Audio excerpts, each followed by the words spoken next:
Olá, seja bem-vindo. Está começando mais um estudo da Bíblia. Daremos continuidade à nossa exposição da Epístola aos Hebreus. E hoje leremos o capítulo 12, verso a verso. Você é o nosso convidado.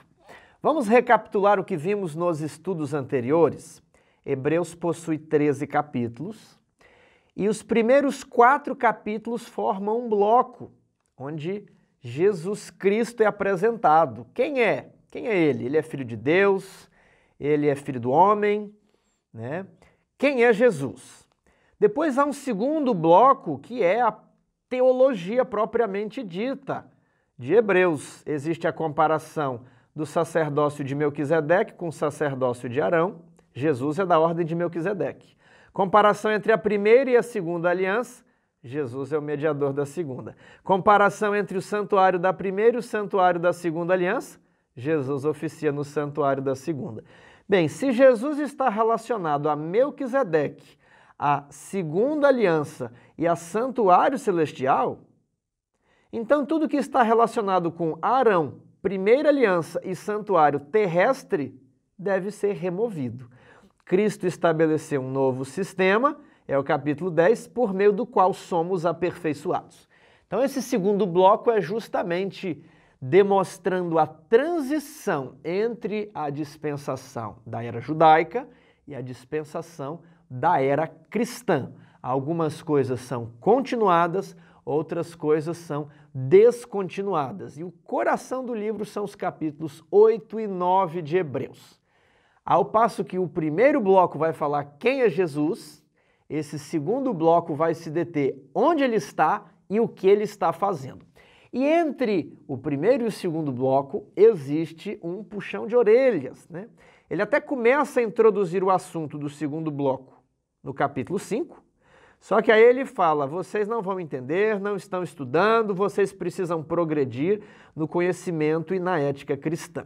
E se você chegou aqui, você compreende que precisamos estudar as Escrituras de maneira organizada, de maneira sistemática, comparando texto com texto, deixando que a própria Bíblia seja a sua intérprete, porque o segundo bloco de Hebreus, o núcleo teológico da epístola, exige bastante do leitor.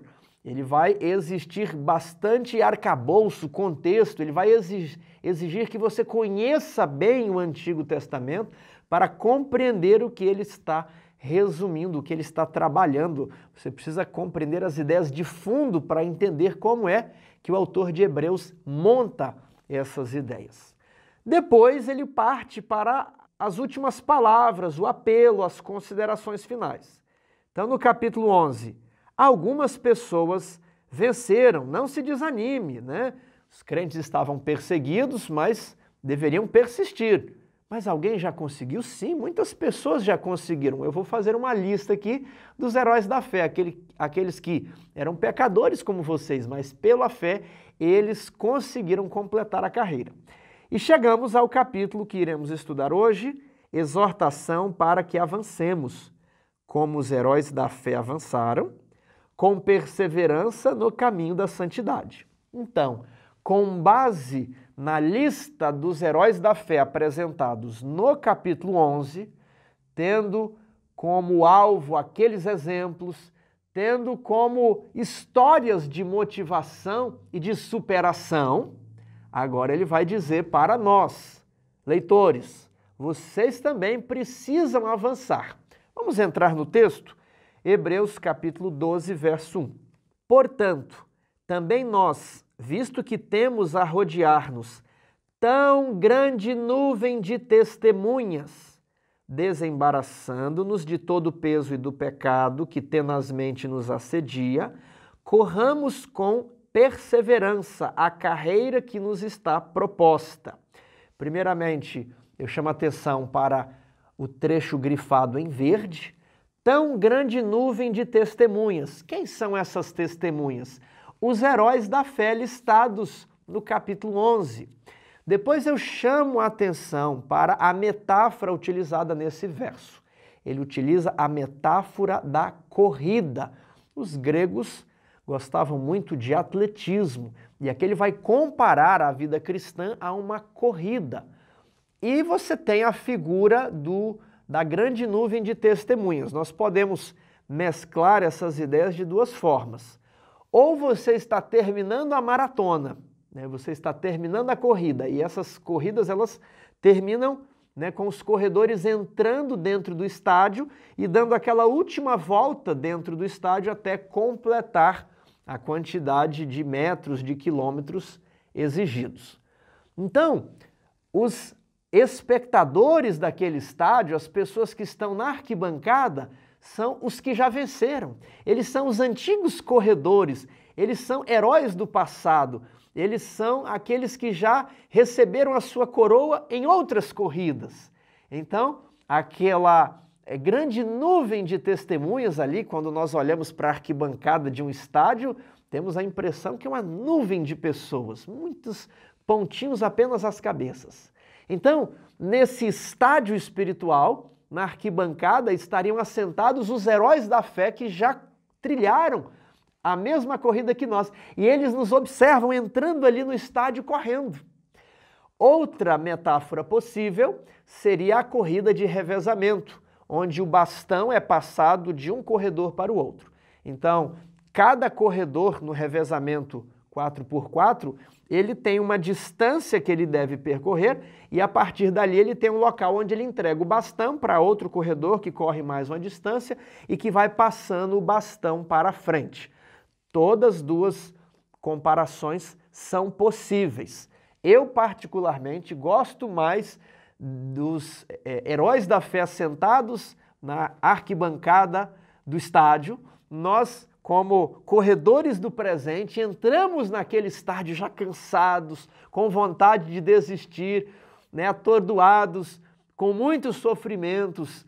Eu já corri várias corridas em atletismo e quando a gente chegava nos últimos quilômetros, às vezes dava uma dor muito forte na cabeça, nos membros, no abdômen, e a dor às vezes era tão intensa que havia aquela vontade, puxa, eu vou reduzir o ritmo, eu vou desistir, acho que agora eu vou caminhar, eu não suporto mais. Então, nesse momento mais importante, nesse momento mais significativo da corrida, os últimos metros, os últimos quilômetros, nós entramos no estádio e contemplamos a nuvem de testemunhas de pessoas que já correram na mesma pista que nós. E eles venceram. Então recobramos um novo ânimo, nos desembaraçamos do peso e do pecado. Ou seja, o pecado é a transgressão da lei de Deus que nós precisamos correr dele, fugir, deixar aquilo para trás.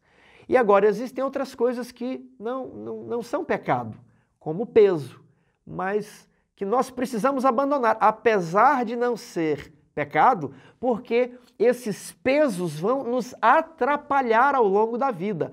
Às vezes, um peso que não é pecado leva você a praticar um pecado. Por exemplo, tempo livre não é pecado, mas a maneira como você vai utilizar aquele tempo livre pode levar você a ficar ocioso e cometer um pecado. Então, nós vamos nos desembaraçar do peso e do pecado e vamos correr os últimos metros, nós vamos correr o último trecho da carreira que nos está proposta. Temos agora vários textos de Paulo, onde ele também utiliza a metáfora da corrida. 1 Coríntios 9, Gálatas 2, Filipenses 2, 2 Timóteo 4. Muitas pessoas acreditam que Paulo seja o autor indireto da epístola aos Hebreus. E vemos a metáfora da corrida aparecendo aqui no início do capítulo 12. Vejamos o que está dito em 1 Coríntios, capítulo 9, versos 24 a 27. Não sabeis vós que os que correm no estádio, todos na verdade correm, mas um só leva o prêmio? Correi de tal maneira que o alcanceis. Todo atleta em tudo se domina, aqueles para ganhar uma coroa corruptível. Nós, porém, a coroa incorruptível. Assim corro também eu, não sem meta, assim luto, não como desferindo golpes no ar, mas esmurro o meu corpo e o reduzo à escravidão, para que, tendo pregado a outros, não venha eu mesmo a ser desqualificado. Muito completo esse exemplo. Ele esmurra o próprio corpo para que o corpo dele o obedeça, para que as paixões baixas não tomem o controle. Ele esmurra o corpo, dando não um esmurrar no sentido literal de imprimir sofrimento físico, como cilício, como chicotadas, como já foi a prática de muitos cristãos na época medieval. O exemplo aqui ele é simbólico. Ele esmurra o corpo no sentido de reprimir as paixões e os desejos, as concupiscências da carne. Ele esmurra o corpo no mesmo sentido que aqui em Hebreus 12 nós precisamos nos desembaraçar de todo o peso e do pecado que nos assedia. Todo atleta, ele precisa ter uma imensa disciplina na dieta, no horário de dormir, na vida social, nos treinos. E os atletas, muitas vezes, eles sofrem dores ao exigir que o corpo faça aquele movimento, ao exigir que o corpo suporte um pouco mais. E é essa ideia do atletismo, muito presente em nossos dias, e também ali no mundo greco-romano de Paulo, que ele transplanta para o mundo espiritual. Ora, se os atletas se sacrificam a ponto de esmurrar o próprio corpo, a ponto de padecerem sofrimento físico, a fim de alcançar um prêmio terrestre, uma honra mundana, quanto mais nós não deveríamos nos esforçar para atingir um prêmio espiritual. A Estéfanos, uma coroa, não uma coroa no sentido de rei, cujo portador é o filho de um rei, um sucessor. Então ele usa aquela coroa que geralmente estamos acostumados, aquela coroa de metal com joias. A coroa de que Paulo fala aqui é Estéfanos, é a coroa de louros dada ao vencedor. Então todos os vencedores podem receber essa coroa. Em Gálatas 2:2 e Filipenses 2:16, a ideia é que eu quero me esforçar, porque eu estou correndo, e eu não quero ter o risco de correr em vão. O que é correr em vão? Correr fora das regras. Você chega ao fim da corrida e o juiz diz, você está desclassificado, você queimou a largada, você está desclassificado, você pisou fora da linha permitida. Então, ele toma os cuidados para se esforçar e, ao final, ter a segurança de que receberá a sua coroa, para que ele não corra em vão. E o texto, um dos textos que eu mais gosto do Novo Testamento, 2 Timóteo 4:7. Combati o bom combate, completei a carreira, a corrida, eu cheguei ao fim, eu guardei a fé. Já agora a coroa da justiça, Estéfanos da justiça, me está reservada, e a qual o Senhor reto juiz me dará naquele dia. Mas não somente a mim, mas a todos os corredores, todos aqueles que amam a vinda de Jesus e que vão também, como Paulo, completar a sua carreira. Portanto, vamos correr, vamos nos desembaraçar daquilo que nos impede, tendo sempre, ao nosso redor a imagem dos mártires, a imagem daqueles que padeceram por amor a Cristo, que foram enforcados, que foram esfolados, que foram crucificados, que foram torturados, mas que obtiveram um bom testemunho. Não aceitaram resgate porque contemplavam receber a superior ressurreição. Verso 2. Olhando firmemente para o autor e consumador da fé, Jesus. É como que estivéssemos entrando no estádio, nos momentos finais, e você contempla o pódio lá no final, perto da linha de chegada, e você vê ali Jesus, o nosso grande herói, o Rei dos Reis, Senhor dos Senhores, e ele está ali com as Estéfanos. Hoje, talvez a imagem que está na mente das pessoas são as medalhas olímpicas. Então você está olhando para o autor e consumador da nossa fé, mas não é um terceiro estranho. Ele foi um corredor.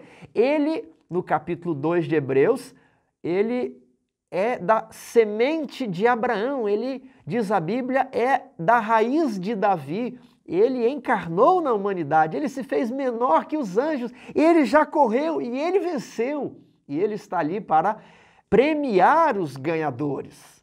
Então, ó, olhando firmemente para o autor e consumador da fé, teleiotes é a palavra grega da qual foi traduzida consumador.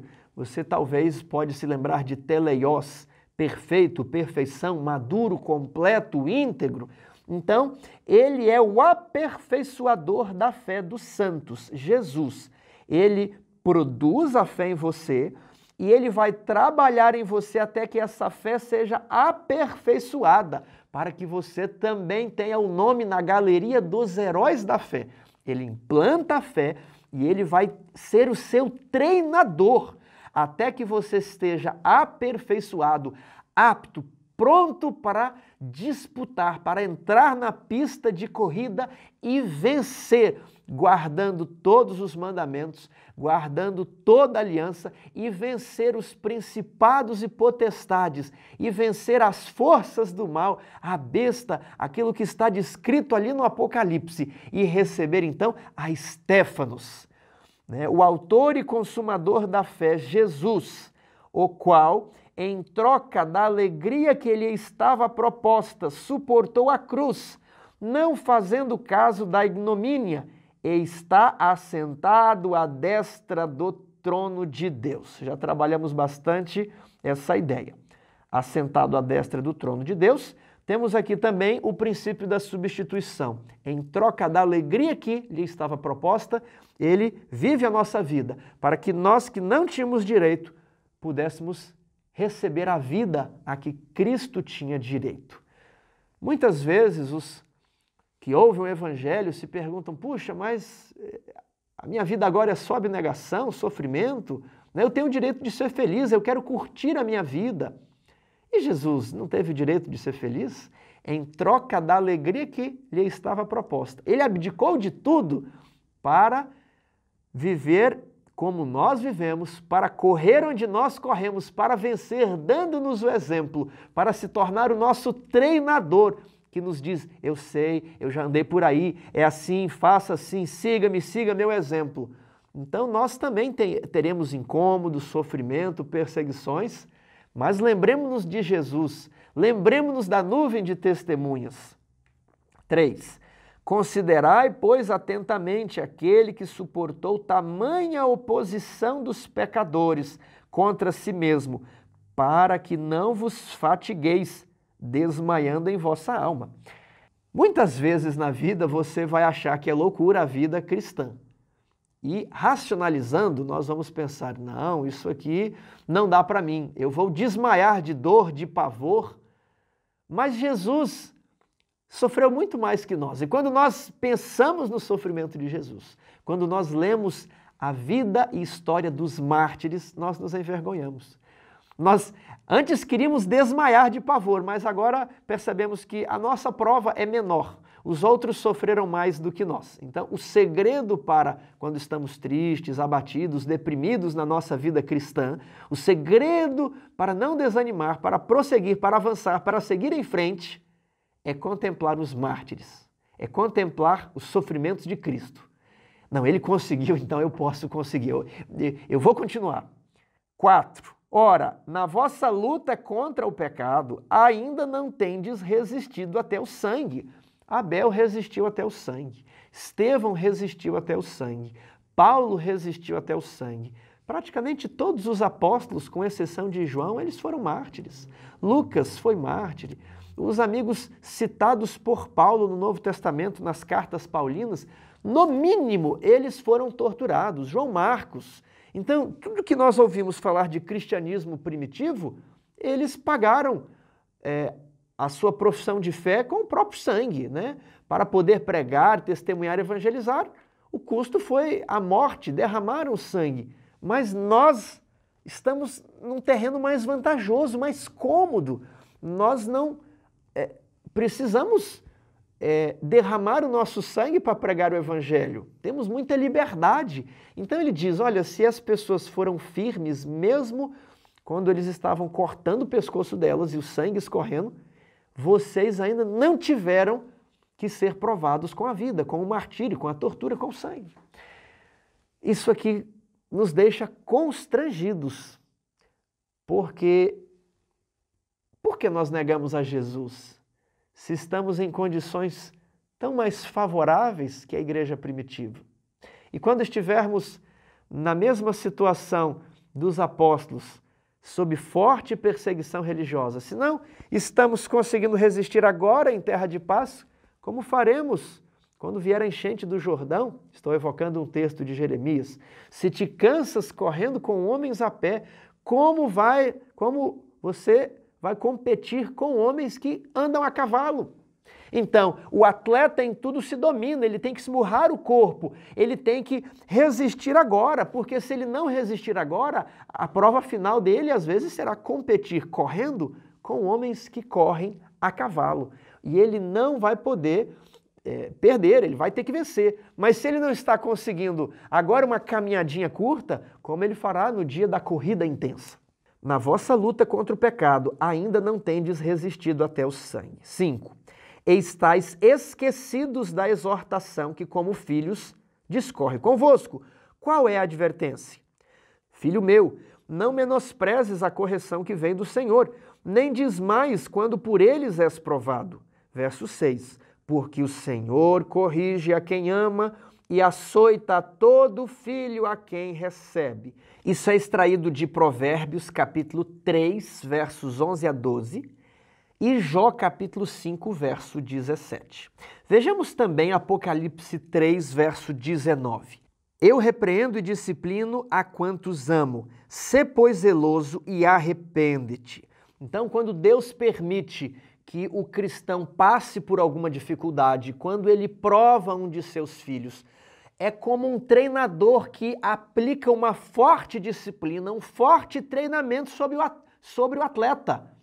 Ele não quer que o atleta morra, ele quer que o atleta fique forte, mas por vezes após aquele treinamento intenso na academia, na piscina, na pista de corrida, o atleta vai ficar com os músculos doloridos. Nós também sofremos disso quando fazemos um trabalho intenso com o qual não estamos acostumados e sentimos dores no corpo. Essas dores, elas não servem para destruir a pessoa. O propósito do treinador é deixar os músculos ainda mais fortes, para que os músculos hipertrofiem, fiquem ainda mais preparados para situações mais desgastantes que exijam mais força, que exigem mais empenho. Então, eu repreendo e disciplino porque amo.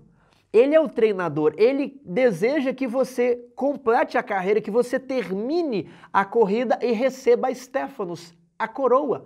Então, o treinador que não exige nada dos seus atletas, ele terá atletas fracos que não estarão aptos a competir com atletas que sofreram muito e que foram muito disciplinados. Então, ele está querendo consolar os destinatários da epístola aos Hebreus que estavam sofrendo. No capítulo 10, lemos que alguns foram torturados, outros foram encarcerados, perderam os bens. Ora, Deus não permitiu isso porque Ele não os ama, porque Ele se esqueceu de vocês, porque vocês não o estão agradando. Não. Ele permite isso para discipliná-los, para deixá-los mais fortes, mais preparados. E o autor de Hebreus vai trabalhar isso aqui nos próximos versos. 7. É para a disciplina que perseverais. Deus vos trata como filhos. Pois que filho há que o pai não corrige? 8. Mas se estais sem correção, de que todos se têm tornado participantes, logo sois bastardos e não filhos.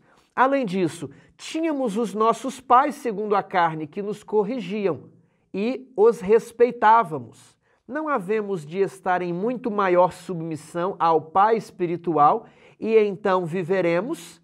Qual é a ideia subjacente aqui? É que assim como os pais corrigem as crianças, porque é natural que as crianças necessitem de educação. Muitas vezes a minha esposa se mostra preocupada com as crianças. E eu digo, olha, não devemos deixar de aplicar a disciplina, mas eles precisam ser educados. Se não tivéssemos necessidade de aplicar a disciplina, é porque eles já nasceriam prontos, eles já nasceriam preparados, educados, sabendo de tudo. Como eles não sabem, os pais precisam corrigir, repreender, disciplinar, apontar qual é o caminho certo. E essa é uma tarefa que exige muito dos pais. Por isso, aquele que ama, disciplina. Agora, existem crianças, infelizmente, que são órfãos. Alguns nasceram na rua, não havia ninguém para lhes dizer, lave as mãos antes de comer, não faça isso, veja sua roupa, vamos cuidar do seu calçado, penteie o cabelo. Essas crianças nasceram sem cuidados, não desenvolveram hábitos socialmente adequados, às vezes hábitos de estudo, hábitos de higiene, elas não tinham ninguém que as repreendesse. Então, elas aparentemente não tinham restrições, eram livres, faziam o que bem queriam, enquanto que as outras eram disciplinadas, tinham hora para levantar, hora para dormir. E as crianças que são disciplinadas, às vezes olham para crianças ali do bairro que não recebem disciplina e pensam assim, feliz é aquele outro lá, ele faz o que ele quer. Mas aquela outra criança, infelizmente, não possui um pai, um tio, um avô para cuidar dela. E ela vive solta na rua. Agora, a criança que foi disciplinada, quando cresce, ela vai agradecer o pai que a disciplinou e que mesmo, tendo aplicado advertências, ele quer que o filho persevere e ele vai perceber que o pai o amava por tê-lo corrigido segundo a carne. Essa metáfora do pai que corrige o filho, ele vai trazer também para Jesus, que nos corrige espiritualmente. Ele é o nosso treinador, nós somos os atletas de Cristo. 10. Pois eles nos corrigiam por pouco tempo, segundo melhor lhes parecia, falando dos nossos pais terrestres. Deus, porém, nos disciplina para aproveitamento, a fim de sermos participantes de sua santidade. Já começa a aparecer aqui o tema da santidade, mais à frente leremos que sem a santificação ninguém verá a Deus. Verso 11. Toda disciplina, com efeito, no momento não parece ser motivo de alegria, mas de tristeza. Ao depois, entretanto, produz fruto pacífico aos que têm sido por ela exercitados, frutos de justiça. Eu me lembro que quando era criança, cursando os primários, ali entre a primeira, segunda, terceira série, eu peguei algumas coisas da escola ou de algum coleguinha, eu já não me lembro, eu levei para casa e fiquei brincando com aquilo que era um circuito de um rádio desmontado. E as crianças gostam ali de mexer em peças, era um circuito eletrônico e eu mostrei um pouco para os meus pais. Eles me disseram, onde você pegou isso? E eu fiquei branco. Eu disse que havia encontrado, contei uma mentira. Os meus pais foram na minha mochila, descobriram que eu peguei algo que não me pertencia. Eu não tinha uma explicação para ter levado aquelas peças para casa e eu apanhei da minha casa até a casa da professora e devolvi tudo ali, pedi perdão, pedi desculpa, me arrependi bastante de tê-lo feito com a ajuda do meu pai, mas me arrependi. Então, no dia eu não gostei de apanhar, mas hoje eu compreendo que aquela surra me ajudou a não desenvolver hábitos errados. Quem sabe eu poderia ter gostado de furtar, de roubar e ter entrado no mundo do crime. Então, no dia eu não gostei da disciplina, mas hoje eu sou grato ao meu pai por aquela surra. Então, toda disciplina no momento não parece ser motivo de alegria, mas de tristeza. Mas depois ela vai produzir frutos de justiça. Assim é como Deus nos disciplina, meu irmão. Se você está sofrendo, se você está padecendo, perseverança, olhe para a nuvem de testemunhas, olhe para o autor e consumador da nossa fé, continue correndo. A linha de chegada está logo ali. Você vai completar a sua carreira e depois receber a morte ou aguardar no túmulo até a ressurreição, até que naquele dia, quem sabe, Jesus voltará a esta terra nos dias da nossa vida ainda. Mas ao completarmos a nossa carreira, precisaremos apenas aguardar, será apenas uma questão de tempo para recebermos a coroa da vida eterna. Vejamos aqui o verso 12. Por isso, restabelecei as mãos descaídas e os joelhos trôpegos. Está ecoando o texto de Isaías 35:3. E fazei caminhos retos para os pés, para que não se extravie o que é manco, antes seja curado. Está ecoando Provérbios 4:26, na versão da Septuaginta. O que está por trás desses dois versos? Restabelecei as mãos descaídas e os joelhos trôpegos. Quem é que possui joelhos trôpegos? Vamos pensar uma pessoa idosa, alguém com alguma deficiência física, alguém que sofreu um AVC, um acidente vascular cerebral e possui dificuldade de se locomover, né? E fazei caminhos retos para os pés, para que não se extravie o que é manco, o aleijado, aquele que por algum problema de nascença, alguma doença, ele possui uma das pernas mais curtas que a outra, ele é um cadeirante. Então temos aqui a metáfora da corrida desde o princípio. Essa metáfora aparece em vários livros do Novo Testamento. E nós que estamos correndo, precisamos lembrar que outras pessoas já chegaram na corrida à nossa frente. E interessante, eu quero destacar, não existe a ideia da competição aqui, né? Paulo até fala que nos estádios todos correm, mas apenas um leva o prêmio. Mas Paulo diz, na vida cristã, todos que chegam até o final da corrida vão receber o prêmio. Ele diz, correi de tal maneira que o alcanceis. Então não existe uma competição. Os que chegaram à nossa frente já completaram a carreira, estão aguardando a realização das promessas, como vimos em Hebreus 11. Nós estamos correndo hoje e outras pessoas virão atrás de nós. Agora, qual tem sido o nosso procedimento? Será que o nosso comportamento poderia escandalizar um irmão mais fraco? Será que os nossos hábitos, a nossa vida cristã, o nosso testemunho poderiam fazer uma pessoa que tem mais dificuldade na fé se desviar do caminho, aquele que é aleijado espiritualmente, aquele que tem já os joelhos trôpegos, ele está quase desistindo. Então, nós temos os grandes heróis da fé para olharmos e prosseguirmos. Mas que tipo de exemplo eu e você estamos sendo? Se os corredores que vêm atrás de nós, eles colocarem os seus olhos na maneira que nós corremos, será que eles vão se motivar ou eles vão se desviar do caminho? Que coisa horrível, que absurdo, o que é isso, né? Então, sempre no procedimento da nossa vida cristã, precisamos caminhar de um modo, né, literalmente aqui, fazer o caminho bem reto, bem plano, bem claro, bem assim explicado, não dando a aparência do mal. O oposto de um caminho reto é a aparência do mal. Talvez você não está fazendo nada de errado, mas está dando uma aparência de que alguma coisa está errada. Aí o irmão que é mais fraco na fé, ele pode se escandalizar, ele pode se desviar, e você pode ser tentado a dizer, o problema é dele, eu não fiz nada de errado. Não. A orientação bíblica é, fazei caminhos retos para os pés do manco. Você está andando bem, mas vai vir alguém atrás de você que tem dificuldade de locomoção. Então não faça uma estrada que sirva apenas para você. Pense nos aleijados, pense nos cadeirantes, pense nos deficientes físicos. Eles precisam de um caminho ainda mais reto que o seu. Então, corremos servindo de exemplo para outras pessoas.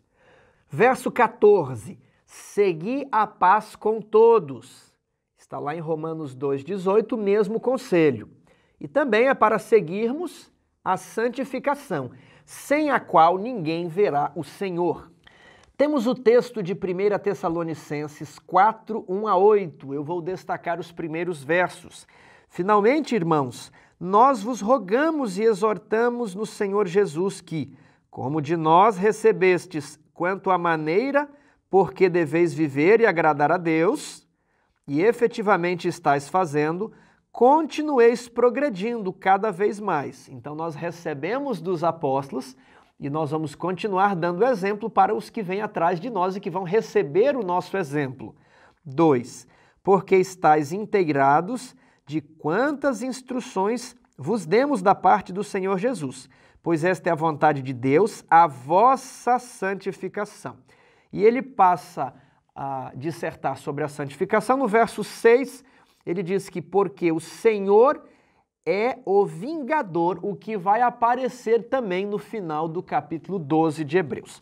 Vamos para Romanos, capítulo 6, verso 22. Agora, porém, libertados do pecado, transformados em servos de Deus, tendes o vosso fruto para a santificação e, por fim, a vida eterna. A santificação é uma mensagem de todo o Novo Testamento.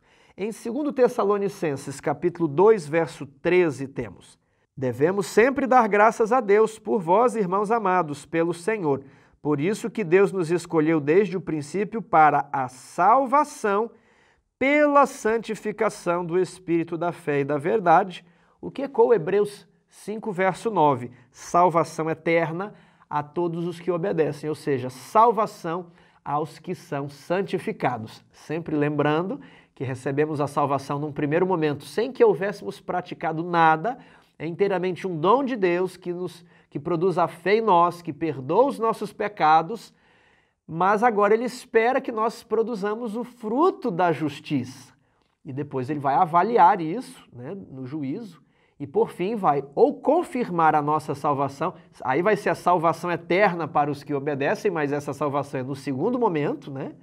Ou nós perderemos tudo aquilo que um dia recebemos, porque nos portamos como rebeldes a Deus. Estamos novamente crucificando o Filho de Deus. Então, seguir a paz com todos é a santificação, sem a qual ninguém verá o Senhor. Essa mensagem aparece em outros textos do Novo Testamento. Verso 15, atentando diligentemente, porque ninguém seja faltoso, separando-se da graça de Deus. Temos Isaías 59, 1 a 3, que diz o seguinte: as vossas iniquidades fazem separação entre vós e o vosso Deus. Então, a separação de Deus, ela é um produto, ela é um resultado do pecado. Algumas filosofias apregoam que o afastamento de Deus é o pecado, mas aqui a pessoa pode pecar mesmo perto de Deus, como Lúcifer pecou no céu, ele era o querubim cobridor, né? E como Adão e Eva pecaram no jardim do Éden, próximos de Deus. E qual foi o resultado? Lúcifer foi expulso do céu, Adão e Eva foram expulsos do jardim. Então a separação de Deus, ela é uma consequência do pecado, tudo bem? Então, olha, ninguém seja faltoso, ninguém peque, porque quando você peca, você separa-se da graça de Deus. A graça lavou você, você foi batizado, você está integrado à comunidade dos crentes, mas quando você peca, você decai da graça. Você precisa novamente da justiça imputada de Cristo. Tudo bem? E nem haja alguma raiz de amargura em vós. Essa ideia de raiz de amargura, ela está lá em Deuteronômio 29, 18. Para que entre vós não haja homem nem mulher, nem família, nem tribo, cujo coração hoje se desvie do Senhor nosso Deus, e vá servir aos deuses destas nações, para que não haja entre vós raiz, olha aqui a palavra raiz, para que não haja entre vós raiz que produza erva venenosa e amarga. Então, como que haveria erva venenosa e amarga lá em Israel? Não a erva, mas a raiz, né? As pessoas se desviando do Senhor e indo servir aos deuses de outras nações, ou casando-se com as pessoas de outras nações e absorvendo aquela cultura pagã, aqueles deuses estranhos, e ali era uma raiz. E aquela raiz começaria a crescer, daria as folhas, depois flores, depois frutos, e produziria mais sementes, que produziriam mais raízes. Então veja aqui, ó. E nem haja alguma raiz de amargura. Lá em Efésios é dito para evitarmos a amargura. E não haja alguma raiz de amargura que, brotando, vos perturbe e por meio dela muitos sejam contaminados. Então, a amargura contamina. Quando? Depois que brota. Mas o apóstolo nos diz para cuidarmos do caso antes que o broto apareça. É para cuidar que não haja a raiz de amargura. E às vezes aquela raiz fica um longo tempo debaixo da terra e ninguém sabe de nada, mas a pessoa ela foi deixando ali aquela amargura. E quando aquela amargura brota e começa a aparecer a planta, ela contamina os membros da comunidade. 16. Nem haja algum impuro ou profano, como foi Esaú, o qual, por um repasto, vendeu seu direito de primogenitura. A história está contada lá em Gênesis 25. 17. Pois sabeis também que, posteriormente, querendo herdar a bênção, Esaú foi rejeitado. Está lá em Gênesis 27, verso 30 a 40. Pois não achou lugar de arrependimento, embora com lágrimas o tivesse buscado. Espere aqui, por que Esaú ele busca o arrependimento, ele chora, ele se derrama, mas ele não encontra o perdão? Por que isso aqui aconteceu? Precisamos aprender o seguinte, veja aí as observações. Há uma distinção entre remorso e arrependimento. No remorso existe um sentimento de peso na consciência. É aquela sensação de condenação, é a sensação de culpa, é a sensação de tristeza pelos seus erros. E frequentemente esse peso na consciência é acompanhado de tristeza ou angústia pelas consequências da ação errada. A questão é que no remorso ele só sente a tristeza, mas não sente a vontade de mudar. O que eu quero dizer é que se as mesmas condições se repetissem, ele faria do mesmo jeito que fez. Ele fica triste pelo que aconteceu, ele sente a culpa, ele sente um horror pelo seu ato, mas ele não vê como poderia ter sido feito de maneira diferente. Ele não pretende mudar, ele não pretende refazer as coisas. Essa é a diferença do remorso para o arrependimento. No arrependimento também há tristeza pela má ação, porém uma disposição de mudar o comportamento. A grande diferença entre os pecadores que estarão dentro da cidade santa e os pecadores que estarão ao lado de fora da cidade santa, olha, ambos os grupos são pecadores.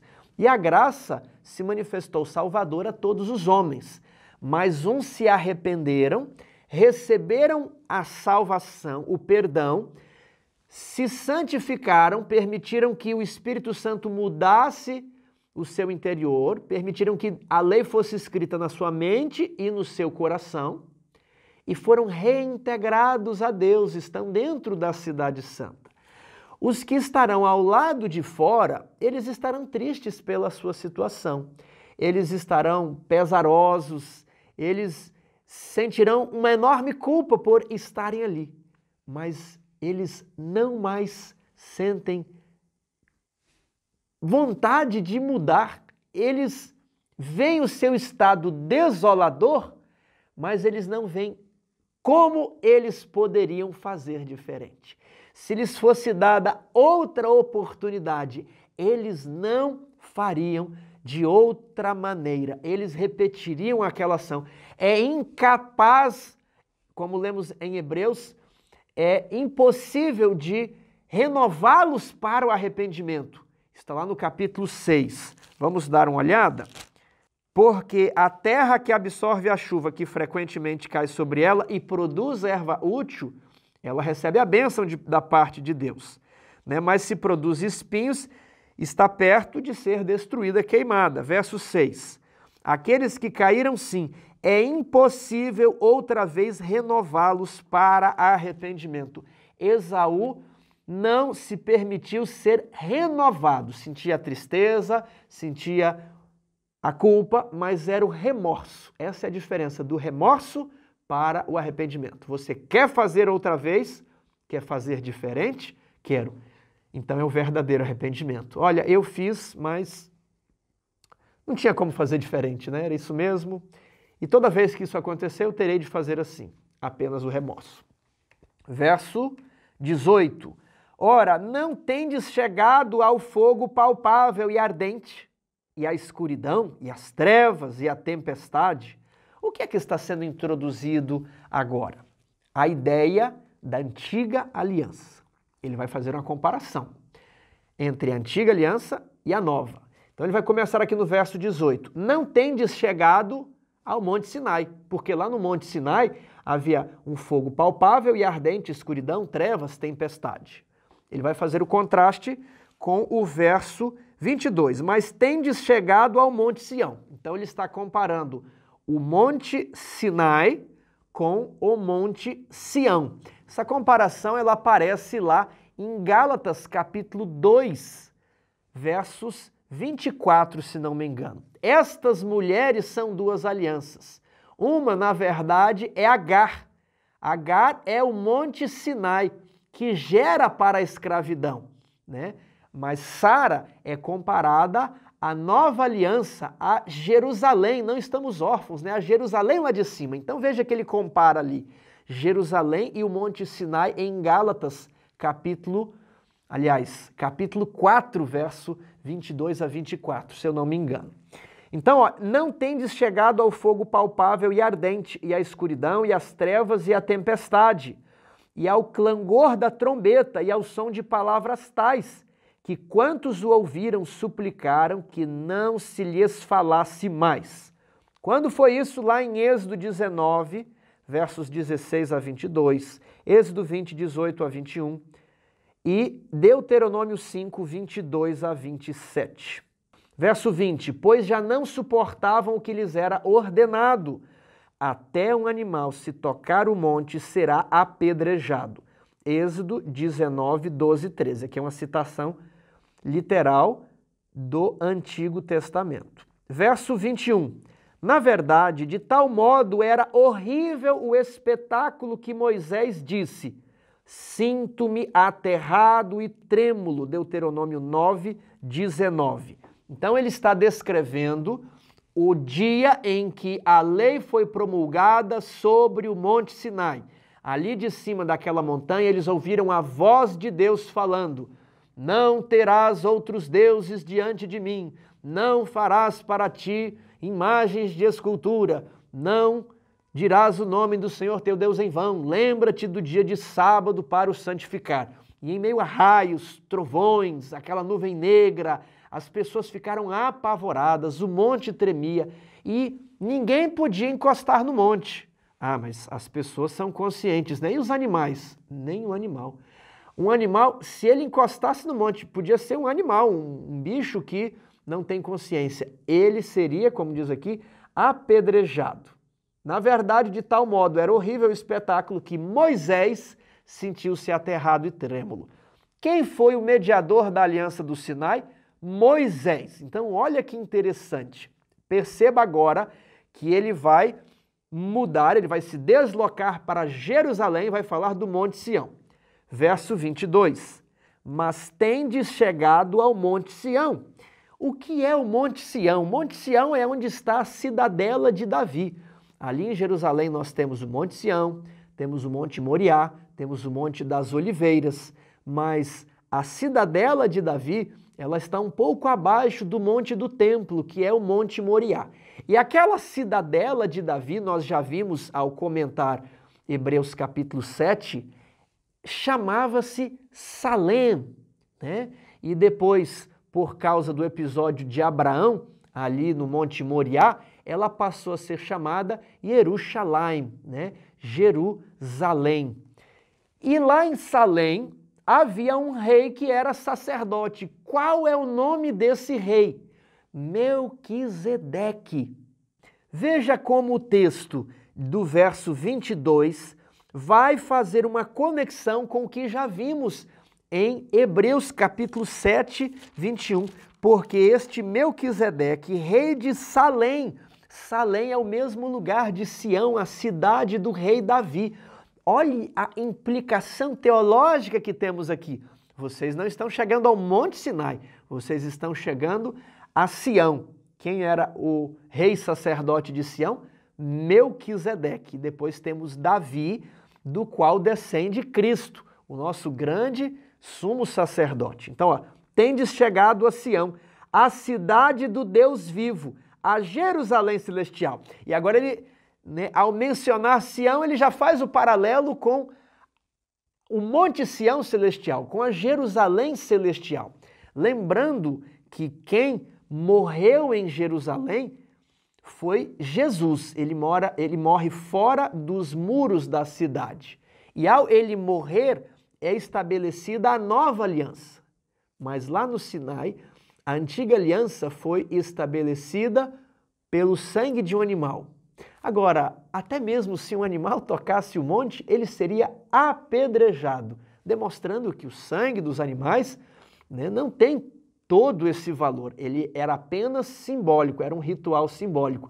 Mas agora na Sião, ali em Jerusalém, na Jerusalém terrestre, Jesus morreu, ratificando a nova aliança. Veja que teologia incrível que o autor de Hebreus está construindo aqui. Mas tendes chegado ao Monte Sião, a cidade do Deus vivo, a Jerusalém celestial e a incontáveis hostes de anjos. O livro do Apocalipse, capítulo 5, narra os milhões e milhões de seres celestiais que estão dentro do santuário celestial, lá na Jerusalém celestial. E tendes chegado também à universal assembleia. Tiago, como é que nós vamos chegar a Jerusalém celestial, né? A incontáveis hostes de anjos, a universal assembleia? Pela fé. Lemos lá em Hebreus 4,16 que nós devemos nos achegar confiantemente. Acheguemo-nos, portanto, confiantemente junto ao trono da graça. Depois, em Hebreus capítulo 10, versos 19 a 22. Tendo, pois, intrepidez, irmãos, para entrar no Santo dos Santos, pelo sangue de Jesus, pela fé no sangue de Jesus, pelo novo e vivo caminho que ele nos consagrou pelo véu, isto é, pela sua carne. E, tendo grande sacerdote sobre a casa de Deus, aproximemo-nos com sincero coração, em plena certeza de fé, tendo os corações purificados de má consciência e lavado o corpo com água pura. Então, pela fé, Abel ofereceu o melhor sacrifício. Pela fé, Noé aparelhou uma arca. Pela fé, Abraão obedeceu. Pela fé, nós devemos chegar ao Monte Sião, a cidade do Deus vivo, a Jerusalém celestial, a incontáveis hostes de anjos e a universal assembleia. E pela fé devemos entrar na igreja dos primogênitos arrolados nos céus. Tiago, quem são esses primogênitos? Jesus, ele é o primogênito. Isso está em Hebreus, capítulo 1, verso 6. E novamente ao introduzir o primogênito no mundo. Então, Jesus é o primogênito. Lá em Romanos 8, 29 é dito assim: porquanto aos que de antemão conheceu, também os predestinou para serem conformes à imagem de seu Filho, a fim de que ele seja o primogênito entre muitos irmãos. Então, Jesus é o primogênito. E Jesus é o primogênito que é morto. Você se lembra da festa da Páscoa, quando a maldição passa por sobre nós e mata os primogênitos do Egito, né? Ela passou por sobre os israelitas, na verdade, e matou os primogênitos dos egípcios. Isso prefigurava a maldição por termos quebrado a ira de Deus, que passa por cima de nós e recai no primogênito de Deus. Essa é a tipologia da festa da Páscoa. Quando o povo sai do Egito, é preciso fazer um resgate pelos primogênitos. Então, nós somos resgatados e ficamos também com esse título de primogênitos por causa dessa substituição de Jesus, o primogênito. Ele é o primogênito entre vários irmãos. Então, a igreja dos primogênitos arrolado nos céus é a igreja dos santos, dos justos, daqueles que venceram, né? Eles ainda não obtiveram a concretização da promessa e nós não teremos a concretização da promessa antes deles. Lemos isso no capítulo passado, né? Consolai uns aos outros com estas palavras, diz o texto de 1 Tessalonicenses, porque quando Jesus voltar, aí essa igreja não será mais pela fé, ela terá se concretizado. Então, nos achegamos à igreja dos primogênitos, arrolados nos céus, aqueles que têm os nomes escritos nos livros do céu, e a Deus, o juiz de todos, e aos espíritos dos justos aperfeiçoados. Jesus é o autor e consumador da nossa fé, o aperfeiçoador da nossa fé. E ele vai nos aperfeiçoar para que nós possamos completar essa carreira, como Paulo diz lá em Filipenses 3,15. O conceito de perfeição bíblica é que você vai no caminho da santificação, mas não termina, você continuará no céu eternamente se aperfeiçoando, conhecendo mais e mais, crescendo em pureza e santidade, ok? Verso 24. E nos achegamos também a Jesus, o mediador da nova aliança, ou seja, pela fé entramos no santuário e nos achegamos a Jesus e a Deus, o juiz de todos, e a Jesus, o mediador da nova aliança, e ao sangue da aspersão, que fala coisas superiores ao que fala o próprio Abel. No capítulo passado, lemos o texto de Gênesis, onde é dito que o sangue de Abel clama da terra até a mim, pedindo justiça, né? Também dando testemunho de alguém que resistiu até o sangue. Jesus, ele resiste até o sangue, e ele também, o sangue dele está reivindicando a destruição dos seus inimigos. Assenta-te à minha direita até que eu ponha os teus inimigos por debaixo dos teus pés. Então, se o sangue de Abel já clamava da terra, o sangue de Jesus, ele é superior ao sangue de Abel por vários motivos que não precisamos comentar. Ele sofreu mais do que Abel, ele nunca pecou e ele também reivindica justiça e é o sangue que pode purificar a nossa consciência. Então, olha, veja esse slide aí. Temos em vermelho grifado uma referência à antiga aliança, né? Não tende chegado ao Monte Sinai ali. E no verso 21 aparece Moisés. Agora no verso 22 temos uma referência ao Monte Sião, que é a cidadela de Davi, é Salém, onde Melquisedeque era rei, é Jerusalém, ela se torna Jerusalém depois, onde Jesus morreu fora dos muros da cidade. E agora no verso 24 aparece Jesus, o mediador da nova aliança. Moisés, Jesus, né? Monte Sinai, Monte Sião. Muito interessante como isso aqui está montado, muito organizado. Verso 25. Tende cuidado, não recuseis ao que fala, pois se não escaparam aqueles que recusaram ouvir quem divinamente os advertia sobre a terra, muito menos nós, os que nos desviamos daquele que dos céus nos adverte. Você pode perceber no slide que os advertia sobre a terra está grifado em vermelho e dos céus nos adverte está grifado em azul. Está acompanhando o mesmo sistema, a mesma organização do slide anterior. Em vermelho refere-se à antiga aliança e em azul refere-se à nova aliança. O que nos advertia sobre a terra, Êxodo 20, verso 19. Disseram a Moisés, fala-nos tu e te ouviremos, porém não fale Deus conosco, para que não morramos. Então lá no Sinai, os israelitas ouviram a voz de Deus, por ocasião do estabelecimento da antiga aliança. E no Novo Testamento, o povo ouviu a voz de Deus? O povo também ouviu a voz de Deus, mas não de sobre a terra, do céu. Vejamos Mateus 3, verso 17. E eis uma voz dos céus que dizia, este é o meu filho amado, em quem me comprazo. Veja que interessante. Por ocasião do batismo de Jesus, as pessoas ouviram uma voz, mas essa voz vinha do céu, está escrito. A voz não vinha de alguma árvore, de alguma colina, de alguma montanha nos arredores, não. A voz vinha do céu. Este é o meu filho amado. Então houve um testemunho do céu. Deus advertiu as pessoas do céu, dizendo, este aqui é Jesus, ele é o Messias, né? Vocês devem ouvi-lo. Só que muitos recusaram-se a ouvir essa voz do céu.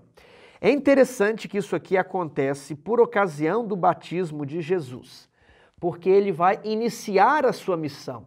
Ali nas 70 semanas de Daniel, a última semana começa justamente no batismo de Jesus. E em Daniel 9 diz que ele fará firme aliança com muitos por uma semana.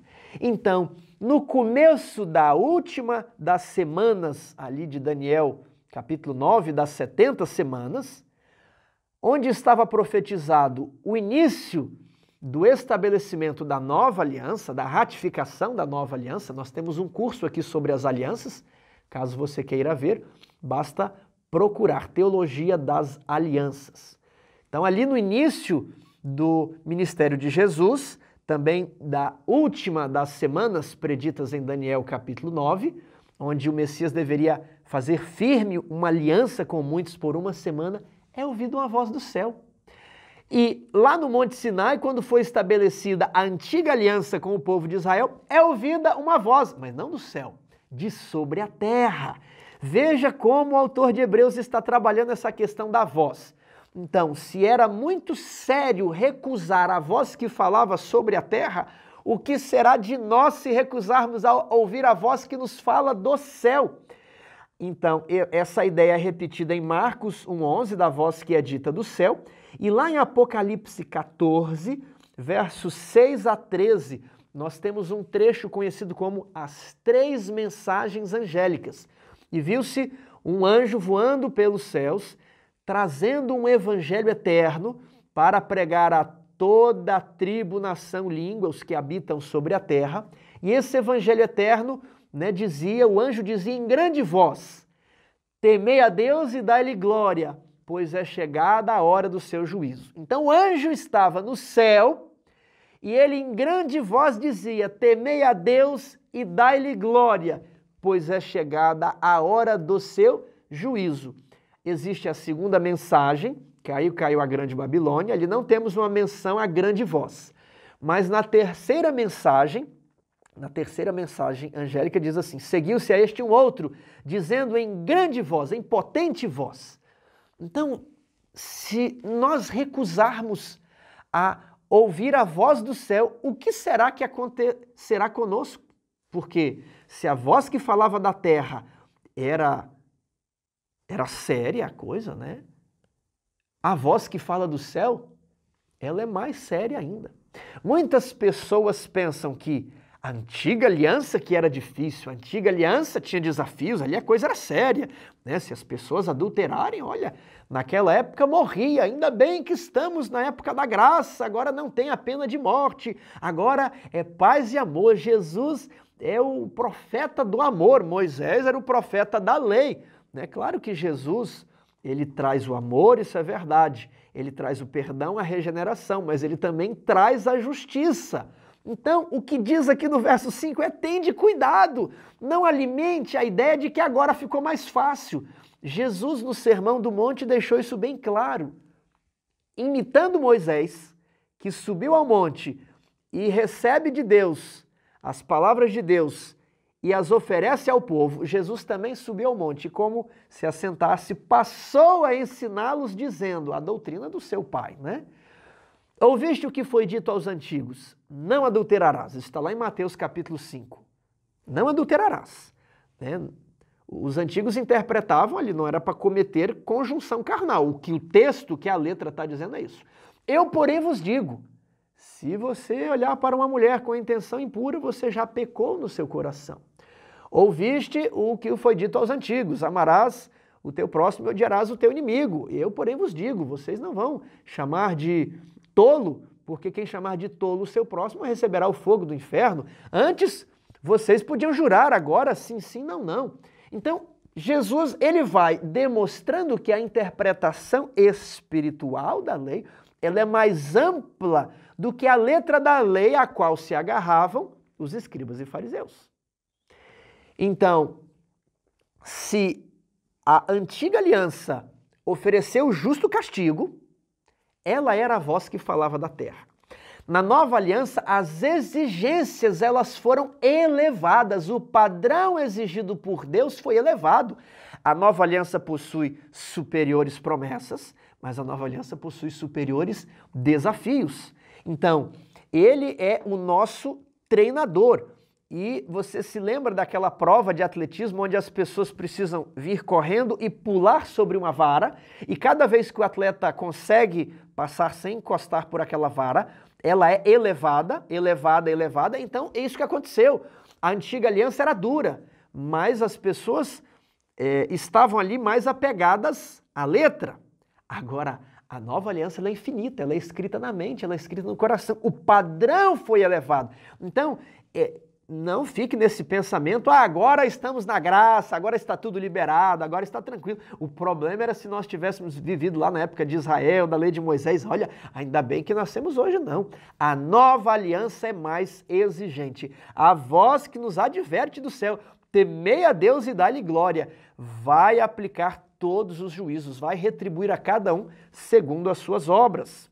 26. Aquele cuja voz abalou então a terra, agora, porém, ele promete dizendo, ainda uma vez por todas farei abalar não só a terra, mas também o céu.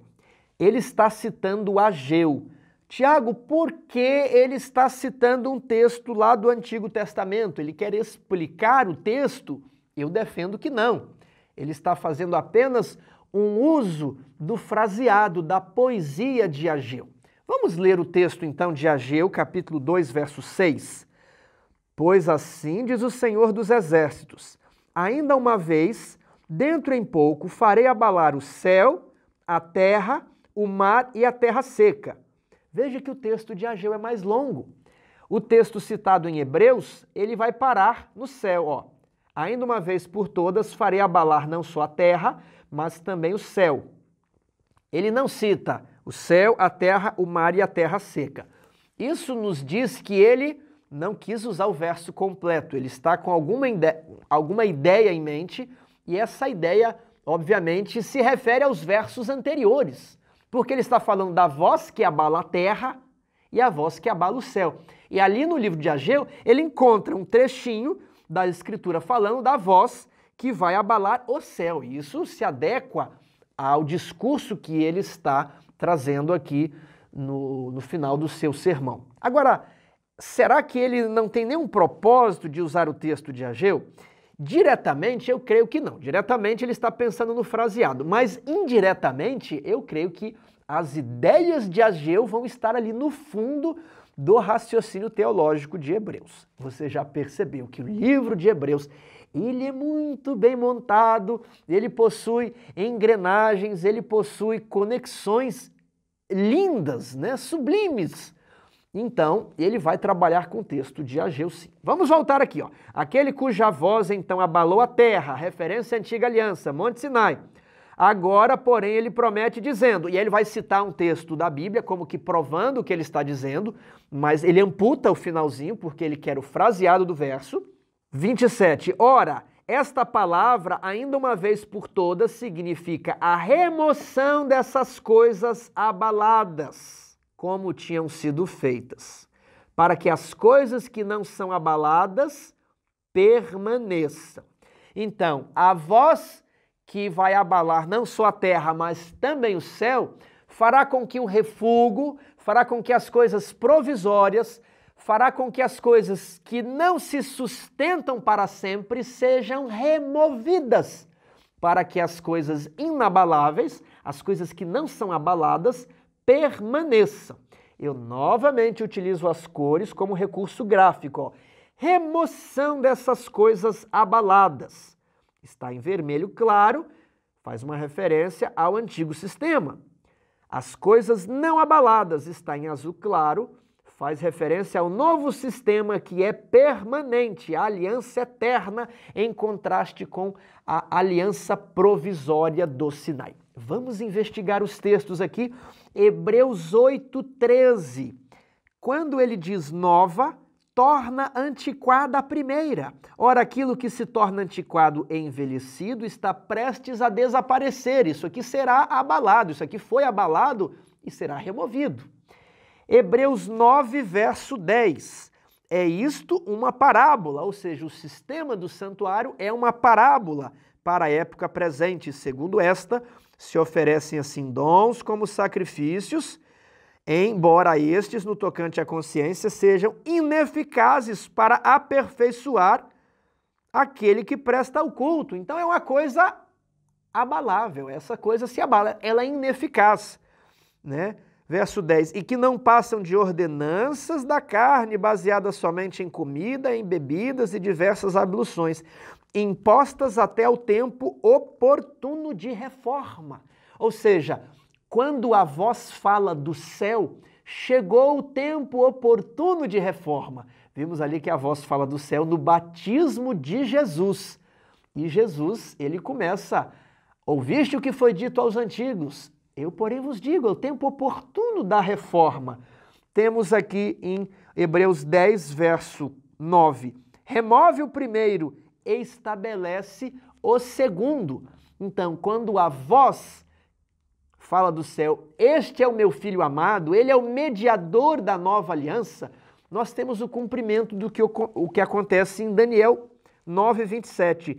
Ele fará firme aliança com muitos por uma semana, e na metade da semana fará cessar o sacrifício e a oferta de manjares. É o tempo, olha aqui fala de tempo, está marcando um tempo. Então, é o tempo oportuno de reforma. Na metade da semana, né, que não passam de ordenanças da carne, baseadas em comidas, bebidas, diversas abluções impostas até o tempo oportuno de reforma.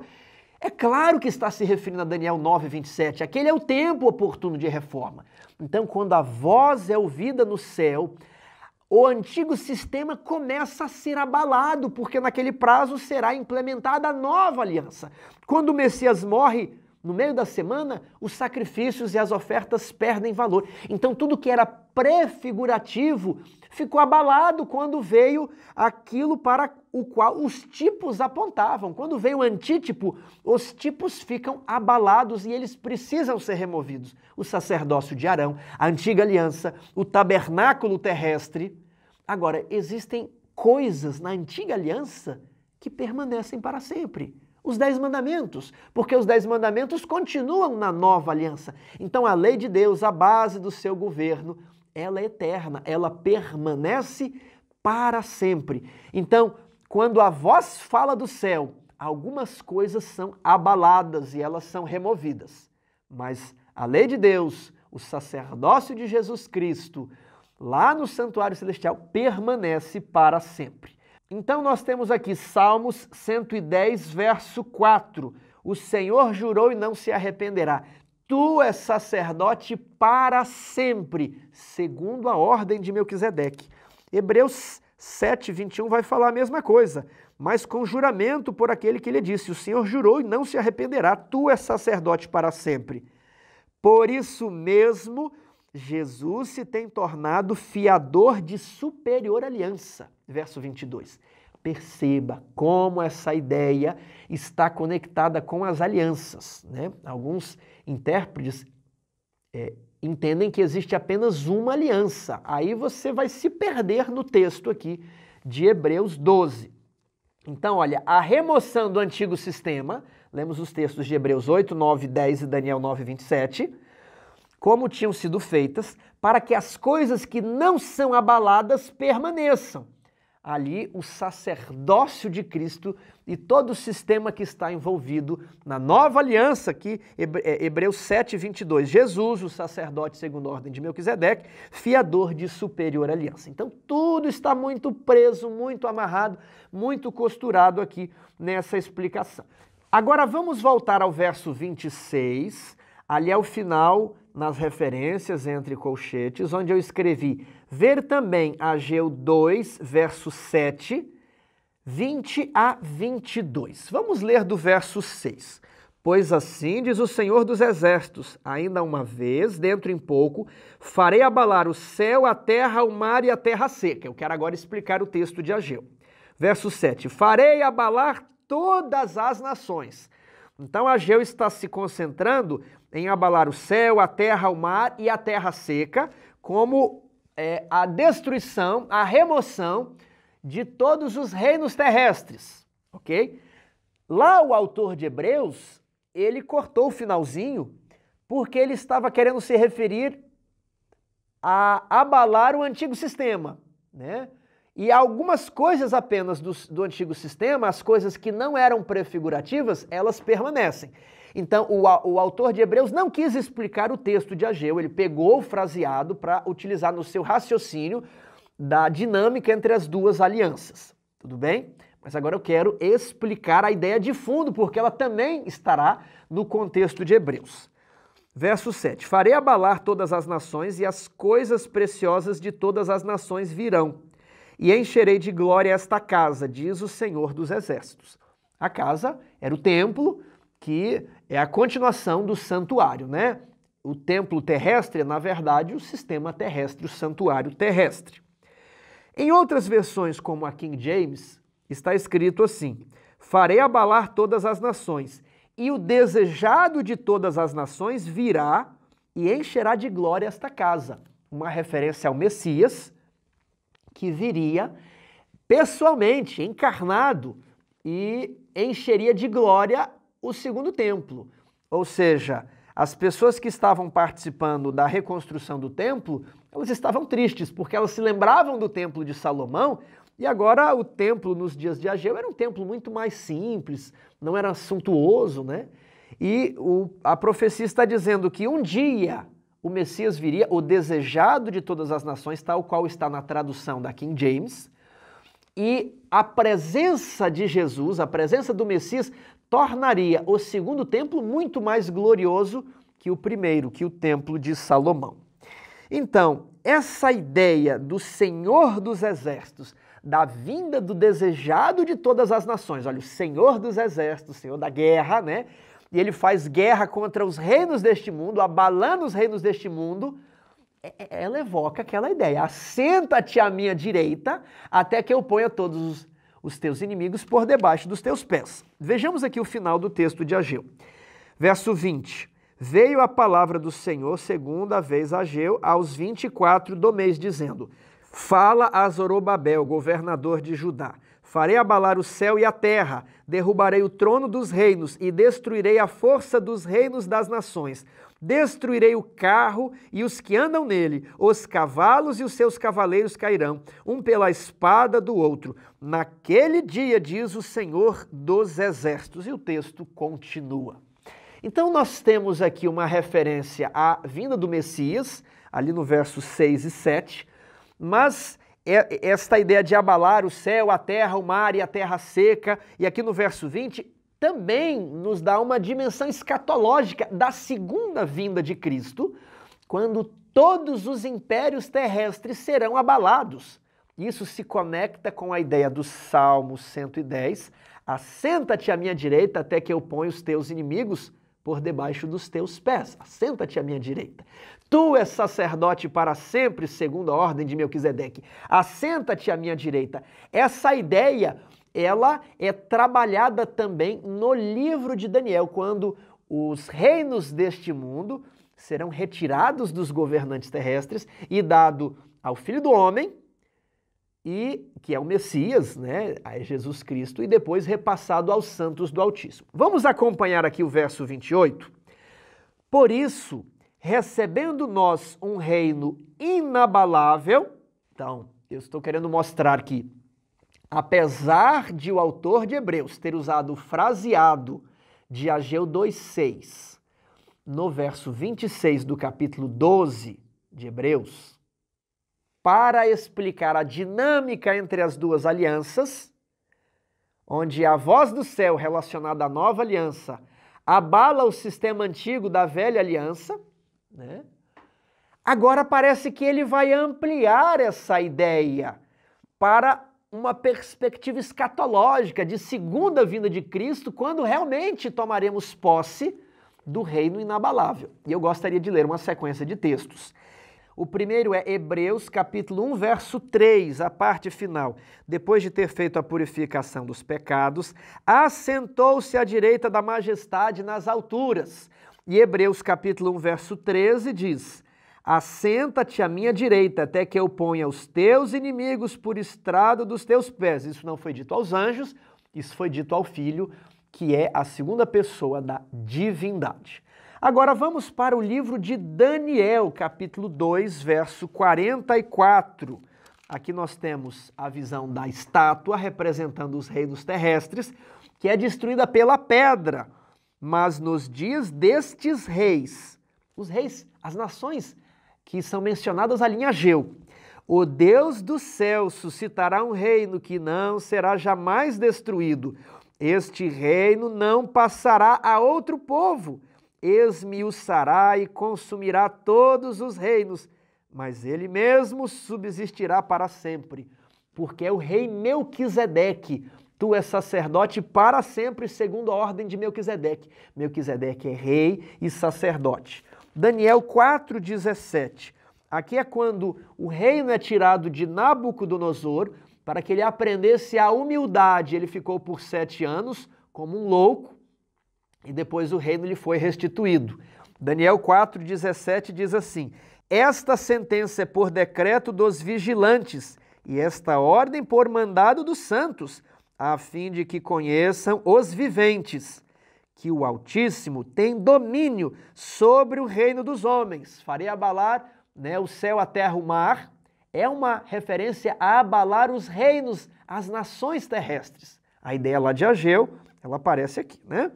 O Altíssimo tem domínio sobre o reino dos homens e o dá a quem quer, e até ao mais humilde dos homens constitui sobre eles. Quem é o mais humilde dos homens é Jesus, o sacerdote segundo a ordem de Melquisedeque. Daniel 7,13. Eu estava olhando nas minhas visões da noite, e eis que vinha com as nuvens do céu, um como o filho do homem, Jesus, e dirigiu-se ao ancião de dias e o fizeram chegar até ele.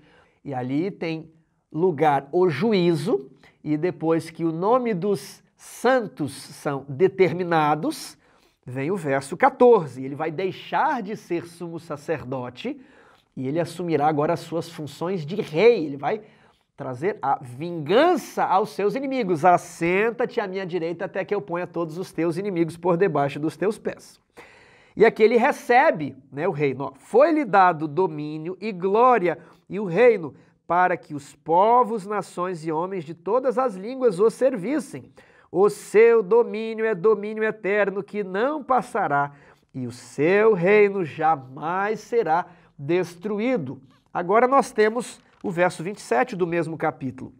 O reino e o domínio que foi dado ao Filho do Homem e a majestade dos reinos debaixo de todo o céu serão dados ao povo dos santos do Altíssimo. O seu reino será reino eterno e todos os domínios o servirão e lhe obedecerão. Conecte isso aqui com Hebreus 12:28. Por isso, recebendo nós um reino inabalável. Ele assenta ao lado de Deus e o Pai colocará todos os inimigos por debaixo dos seus pés. Todos os governantes terrestres, governantes da China, dos Estados Unidos, da Rússia, da França, da Inglaterra, do Brasil, os governantes terrestres, eles perderão o seu trono, a sua cadeira presidencial. Todos serão abalados, os tronos de todos serão derrubados e o reino será dado ao mais humilde dos homens. Vimos que o reino foi dado a Cristo, ele é a pedra. Nos dias destes reis, a pedra chegará e formará um reino que jamais será destruído. E esse reino será dado a quem? Aos santos. A mim e você, se tivermos a graça de estarmos lá naquele dia. Você não acha maravilhoso? Quantas vezes somos oprimidos pelos governantes terrestres, quantas vezes ficamos indignados com as atitudes dos políticos, quanta guerra, quanto sangue não é derramado pelos homens que detêm o poder das nações terrestres. Eles serão vencidos pelo sacerdote segundo a ordem de Melquisedeque, que vai perdoar os nossos pecados, como um rei irá se vingar dos seus inimigos e ao final ele dará o reino para nós. Por isso, recebendo nós um reino inabalável. Quando isso acontecerá? Daniel capítulo 12, verso 1. Nesse tempo se levantará Miguel, o grande príncipe. Miguel aqui é uma referência a Jesus. Ele, tendo feito a purificação dos pecados, se assentou. Mas, ao final da sua obra, Miguel se levantará. Olha que interessante. Miguel, o grande príncipe, o defensor dos filhos do teu povo. E haverá tempo de angústia, qual nunca houve, desde que houve nação até aquele tempo. mas naquele tempo será salvo o teu povo, todo aquele que for achado inscrito no livro. Aí, os súditos que foram selecionados durante o juízo, aqueles que, pela fé, obtiveram uma vida de santificação, produziram boas obras pela graça, né? Eles terão a sua salvação eterna, né? A salvação que receberam ao início será confirmada. Os nomes dos demais serão apagados dos livros do céu. Já estudamos isso nos vídeos anteriores. Agora, aqueles que tiverem o nome daqueles que permanecer no livro da vida, porque aqueles que pecaram serão riscados do livro da vida. Isso está em Êxodo, capítulo 32, verso 32 e 33. Então esses, né, todo aquele que for achado escrito no livro, esses receberão o reino inabalável. Que coisa linda, que coisa incrível esse verso 28. Retenhamos a graça pela qual sirvamos a Deus de modo agradável, com reverência e santo temor. Temos aqui o texto de Efésios, capítulo 6, verso 13. Portanto, tomai toda a armadura de Deus, para que possais resistir no dia mau. Essa é uma armadura espiritual, adaptada para uma luta espiritual. E depois de terdes vencido tudo, permanecer inabaláveis. O nosso treinador Jesus Cristo, autor e consumador da nossa fé, nos faz mais que vencedores. É possível que você vença o inimigo. Nós precisamos vencer todos os nossos pecados e permanecer inabaláveis, porque aquele que tiver pecado que não foi confessado, aquele que tiver pecados para os quais não houve arrependimento, terá o seu nome riscado do livro da vida. Isso está lá em Êxodo, capítulo 32, versos 32 e 33. É por isso que você precisa vencer e permanecer inabalável. Para herdar, né, para receber o reino inabalável, você precisa também ser um corredor inabalável, um herói da fé, um atleta de Cristo que receberá estéfanos, ok? Você precisa completar a carreira. Agora, 1 Coríntios, estamos fazendo referência aqui aos primeiros versos do capítulo 12. Agora, 1 Coríntios, capítulo 15, verso 58. Esse capítulo 15, ele tem uma teologia profunda, onde é comparado Cristo, Adão, né, a destruição da morte, a vitória final. Temos essa ideia da vitória daqueles guerreiros de Cristo. Olha só.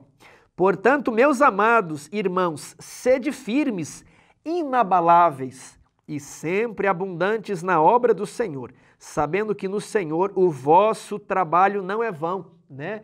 Você não correrá em vão, há uma recompensa, há uma estéfanos, há uma coroa de glória sim, porém há a vida eterna, há a companhia da sociedade dos anjos, há os mistérios da ciência que nos serão revelados, há a filosofia verdadeira, a ciência verdadeira, haverá o turismo celestial, o turismo pelos planetas, pelas incontáveis obras criadas de Deus. Ali todos os planos serão realizados, toda ambição será levada avante, todo desejo de inquirir e de descobrir será possível. É a nova terra, é o céu, é a igreja dos primogênitos, é a assembleia dos anjos, é a nova Jerusalém que pela fé hoje nós já almejamos, nós já aspiramos chegar naquele lugar. E um dia receberemos a concretização das promessas, mas hoje já precisamos pensar para que não desmaiemos de pavor, para que nos armemos com a armadura celestial e sejamos inabaláveis. Eu repito, para receber o reino inabalável, a Bíblia diz que você precisa ser também um guerreiro inabalável, e você estará lá na lista de Daniel, capítulo 12, verso 1. Miguel se levantará para salvar o povo dele, aquele que está escrito no livro da vida.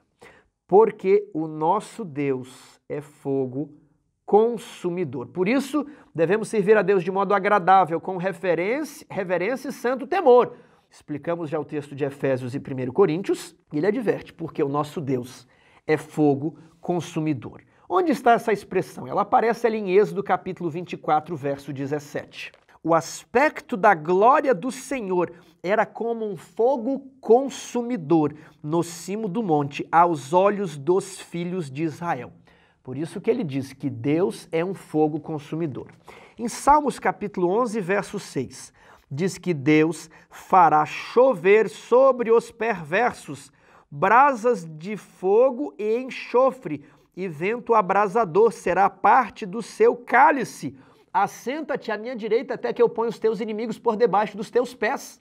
Aqueles que forem heróis da fé, que se armarem com a armadura que Cristo lhes oferece, o treinador Jesus Cristo, que aceitarem a disciplina, que esmurrarem o próprio corpo, que resistirem até o sangue, que permanecerem inabaláveis, eles receberão o reino inabalável.